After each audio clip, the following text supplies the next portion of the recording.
मेरे मुताबिक तो तुम्हें इस वक्त हया के साथ होना चाहिए था,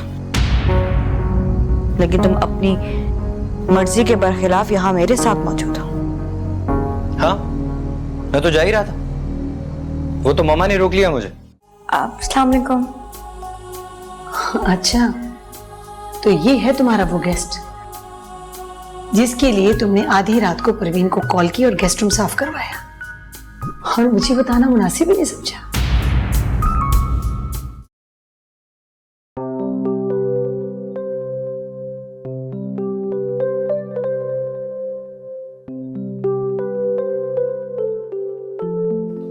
कुछ दिन तक तुम्हें इस रूम में रहना होगा। कुछ दिन? क्योंकि कुछ दिन बाद तुम्हारी पोजीशन और जगह तब्दील होने वाली है। कैसी तब्दील? क्योंकि ये हया अनवारुद्दीन कुछ दिनों बाद मिसेस शिजल में तब्दील हो जाएंगे। इस बंगले की नई मालकिन और मेरी मां की होने वाली बहू का रूप धार लेंगे। तो फिर ये गेस्ट रूम छोड़कर इस नाचीज बंदे के रूम में शिफ्ट हो जाएंगे।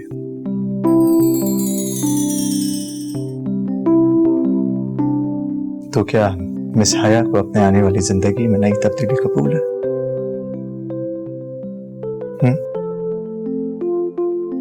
कबूल। थैंक यू सो मच हया, थैंक यू सो मच। तुम्हें पता, तुमने आज मुझे जिंदगी की सबसे बड़ी खुशी दी थी। तुम पूरी रात की जागी हुई, यहां बेखौफ होकर सो जाओ। सुबह नाश्ते की टेबल पे मिलते हैं। ठीक है। खुदा हाफिज। खुदा हाफिज।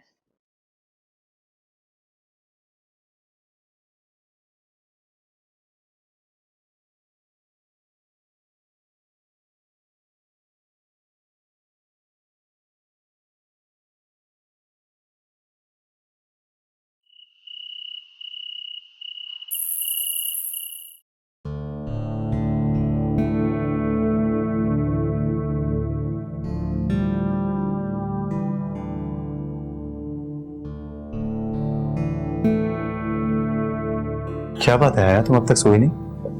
नहीं।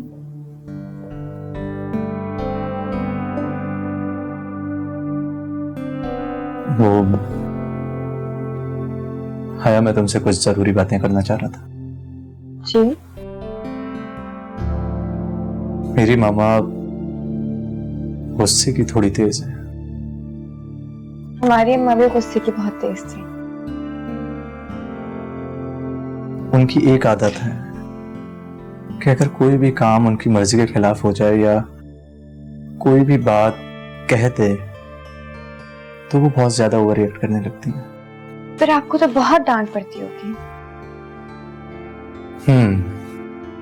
मुझ पर तो वो बहुत ही गुस्सा होती है, लेकिन चूंकि वो मेरी मामा है तो मुझे उनकी बातें ज्यादा बुरी नहीं लगती। हमें भी अम्मा की कोई डांट बुरी नहीं लगती थी। हाँ, बस दुख होता था कभी कभी। बस यही बात तो मैं तुम्हें समझाना चाह रहा हूं कि अगर मेरी मामा तुम पर गुस्सा करें या कुछ कह दें तो प्लीज उस बात का बुरा नहीं मानना। ठीक है। चलो अब तुम सो जाओ, काफी रात हो रही है, और सो जाना। जी।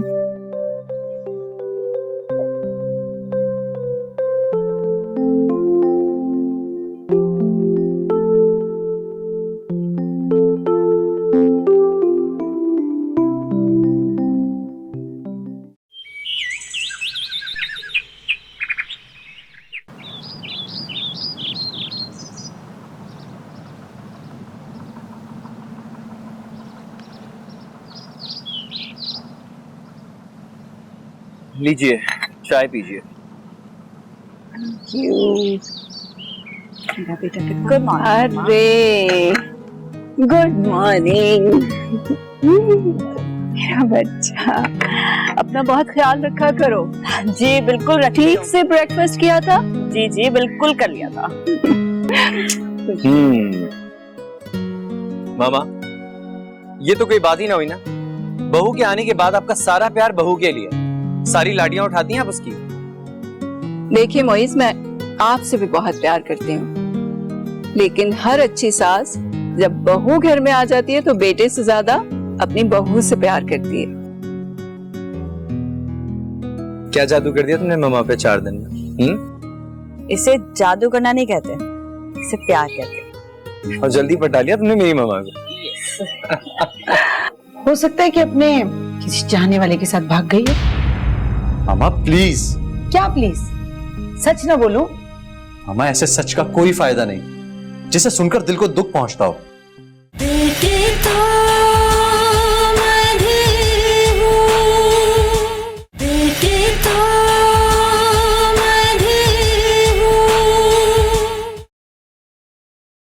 सुने, अरे आप यहाँ क्यों चली आई? आप मुझे आवाज दे देती, मैं दौड़ी भी चली आती। क्यों? क्या इस घर में मेहमानों को गेस्ट रूम से बाहर आने की इजाजत नहीं है? अरे नहीं नहीं, ऐसी कोई बात नहीं है। आपको क्या काम है, आप मुझे बताएं। हम आपसे एक बात कहें? जी बोले। लेकिन शर्त यह है कि आपको वो बात माननी पड़ेगी। जी बोले। हम तो नौकर लोग हैं, ना मानने का तो सवाल ही नहीं पैदा होता। तो फिर आप हमें बीबी जी नहीं कहेंगी? फिर? हमारा नाम हया है, आप हमें हमारे नाम से बुला सकती हैं। जी बीबी जी, मेरा मतलब है हया जी। बोले क्या काम है आपको? हमें तो कुछ भी नहीं चाहिए, हम तो बस आपकी मदद करवाने आए।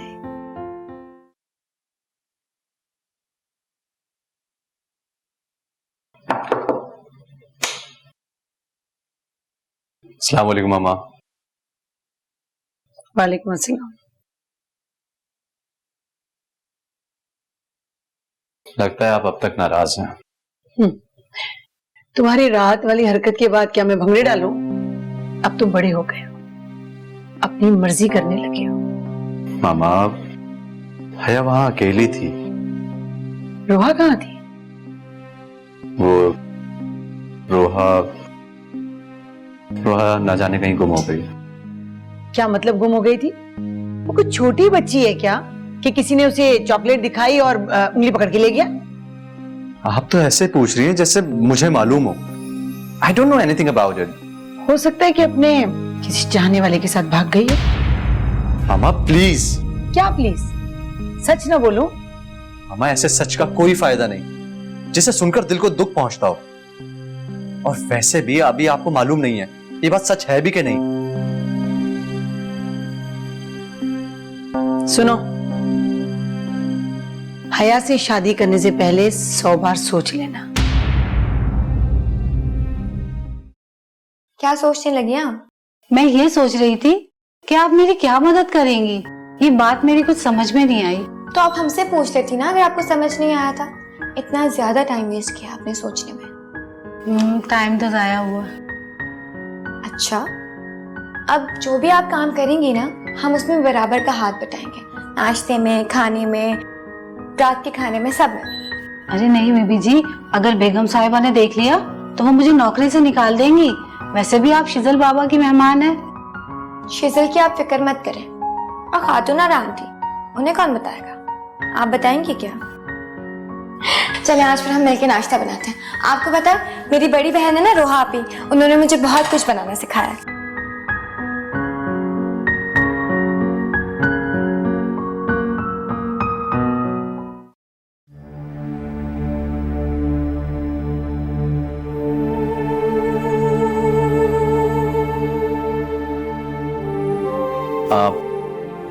आपने बुलाया मामा में? हाँ, मैंने बुलाया था। बैठो। मुझे आपसे बहुत जरूरी बात करनी है। सबसे पहले तो मोइस, आपको मैं वार्न कर देना चाहती हूँ, जब मैं हया को यहाँ लेकर आऊंगी तो आप बिला वजह उससे बात करने की कोशिश नहीं करेंगे और उसके इर्द गिर्द भी नहीं मंडलाएंगे। क्लियर? जी मैम। और नुदरत, अपने लहजे में, अपने रवैये में नरमी और लचक पैदा कीजिए। कभी कभी छोटी छोटी बातों से झगड़े बड़े हो जाते हैं। जी मैं पूरी कोशिश करूंगी। देखिए, मैं नहीं चाहती हूं कि हया की वजह से आप दोनों के बीच में कोई तल्ख कलामी हो, कोई ऐसी बात हो जिसकी वजह से आपके बीच में झगड़ा हो, क्योंकि हया को अपनी शादी तक इसी घर में रहना है। लेकिन आप उसकी शादी जल्दी करा दीजिएगा। जी, इसीलिए मैंने यूके जाने का इरादा बदल दिया है। रियली मामा?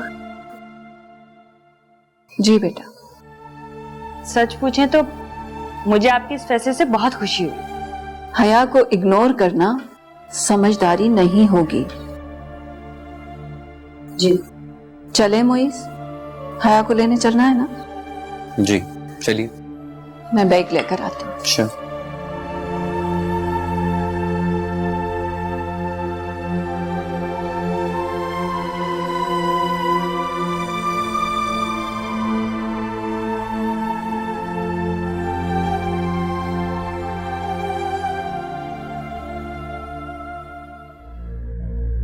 हमारा हया और मोइस सिर्फ अच्छे दोस्त हैं। उनका निकाह होने वाला था।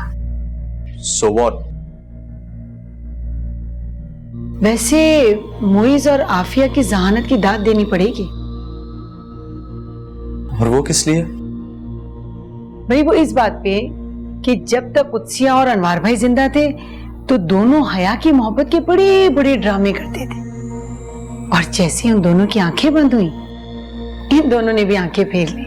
वैसे आपकी इस बात से मैं भी इत्तेफाक करता हूँ। बेगम साहिबा, नाश्ता तैयार है। हया बीबी अभी तक सो रही है क्या? वो तो सुबह फजर से उठी हुई है। अच्छा आप चलिए, हम आ रहे हैं।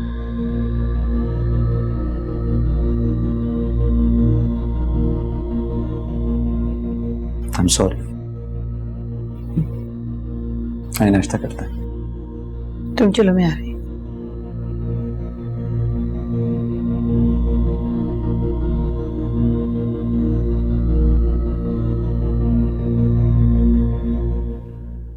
मामा, मैं सिर्फ ये चाहता हूं कि आप ये सोचिए कि हया एक लड़की है, उसकी भी एक इज्जत है, और कम से कम ये मत भूलिए कि वो आपकी बहन की बेटी है।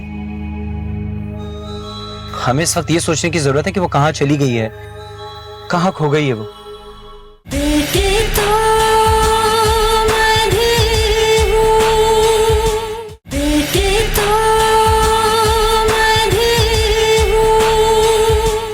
पता नहीं मामा, हया ने किस तरह रात अकेले गुजारी होगी उस घर में। आपको पता है, उसको बहुत डर लगता है, अकेलेपन से, तन्हाई से बहुत खौफ आता है। जानती हूँ। और आप ये भी जानती हैं कि इस दुनिया में अब हमारे अलावा उसका कोई नहीं। नुदरत का भी इस दुनिया में हमारे अलावा कोई नहीं है। मामा, कम से कम नुदरत हया के मुकाबले में बहुत बेहतर पोजीशन पर है। मर्द की ये फितरत होती है, जो चीज उसे जिंदगी में ना मिले उसके खो देने का दुख अपनी जिंदगी का रोग बना लेता है। मैं कुछ समझूंगा मामा। नुदरत हया से हर लिहाज से बेहतर है, लेकिन आपको हया का सोग मनाने से फुर्सत मिले तो आप सोचे ना। ऐसी बात नहीं है मामा, मैंने हर बार नुदरत की तल्ख बातों को इग्नोर करके उसकी तरफ मोहब्बत से हाथ बढ़ाया है, तभी तो इस वक्त हम हया को लेने जा रहे हैं।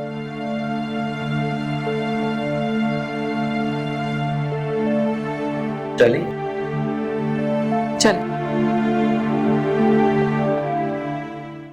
इसमें मेरा कोई कसूर नहीं बेगम साहिबा।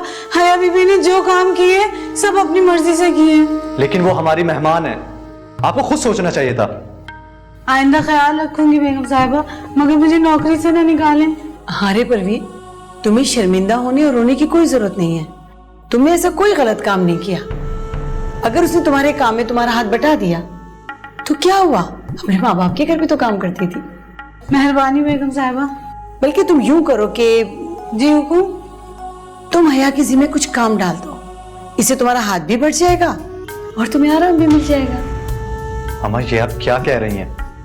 मेरी हर बात पर तुम्हारा एतराज करना जरूरी है?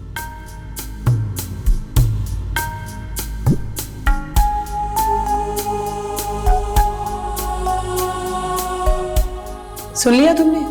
जाओ जाके अपना काम करो।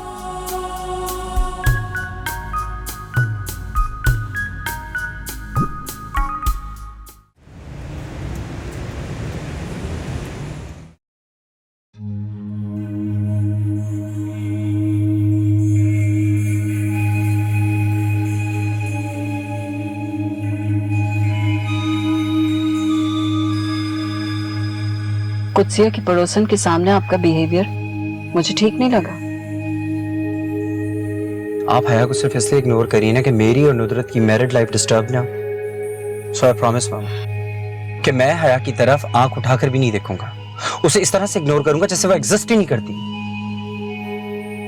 अब इस बात का क्या मतलब समझूं? मामा मैं सिर्फ ये चाहता हूं कि आप ये सोचिए कि हया एक लड़की है, उसकी भी एक इज्जत है, और कम से कम ये मत भूलिए कि वो आपकी बहन की बेटी है। हमें इस वक्त ये सोचने की जरूरत है कि वो कहां चली गई है, कहां खो गई है वो।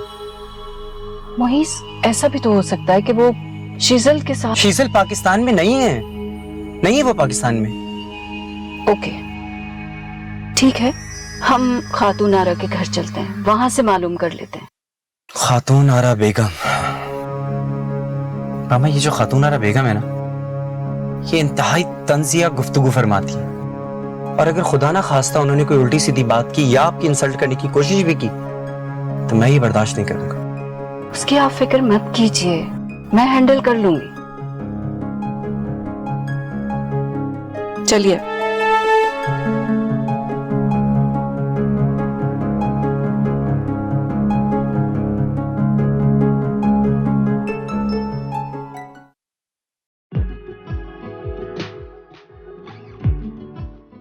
हया, ये है मेरा रूम जिसमें बगैर इजाजत कोई दाखिल नहीं हो सकता और ना ही किसी चीज को कोई छेड़ सकता है। सब आपसे डरते हैं, शायद इसीलिए रूम इतना फैला हुआ है। मैडम, 2 हफ्तों से रूम बंद होता है तो यही हाल होता है। तभी तो कल रात में मैंने लाउंज में डेरा जमाया था। आप हमारी एक बात मानेंगे? तुम्हारी तो हर बात मानूंगा। आपसे एक इजाजत चाहिए। कैसी इजाजत? यही कि हम आपके बगैर इजाजत आपके रूम में आ जा सकते। जब तुम मेरे दिल में बगैर इजाजत आकर बैठ सकती हो तो इस कमरे में आने के लिए इजाजत लेने की क्या जरूरत? तो फिर ठीक है, आज से आपके रूम की सफाई हम खुद करेंगे। अच्छा। और इस नेक काम का आगाज हम अभी से करने लगे, तो इसलिए जो भी डिस्टर्ब करने वाली चीजें वो बाहर जाए। आप बाहर। मैं? जी। वाकई में? चाहे। अच्छा बाबा।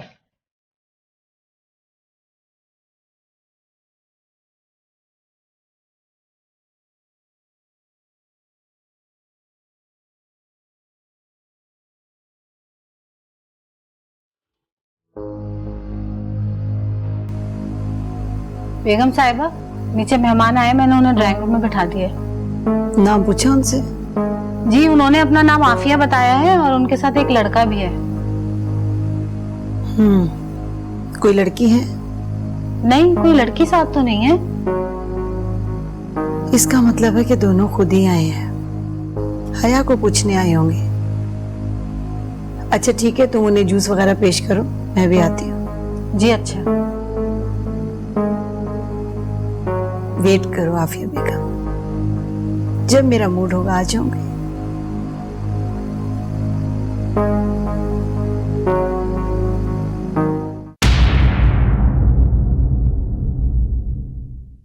तुम्हारी वापसी कब हुई? मैं कल रात ही वापस आया हूं। अच्छा। फिर तो आप सुबह सुबह हया के घर गए होंगे मिलने। अगर सुबह जाता तो शायद जिंदा नहीं मिलती वो। जी, क्या मतलब? नीचे आफिया आंटी और मुइज़ आया हुआ। हमें किसी से नहीं मिलना। क्यों नहीं मिलना? क्योंकि हमारी किसी को भी कोई फिक्र नहीं है, सिर्फ अब्बा हमसे सच्ची मोहब्बत करते थे।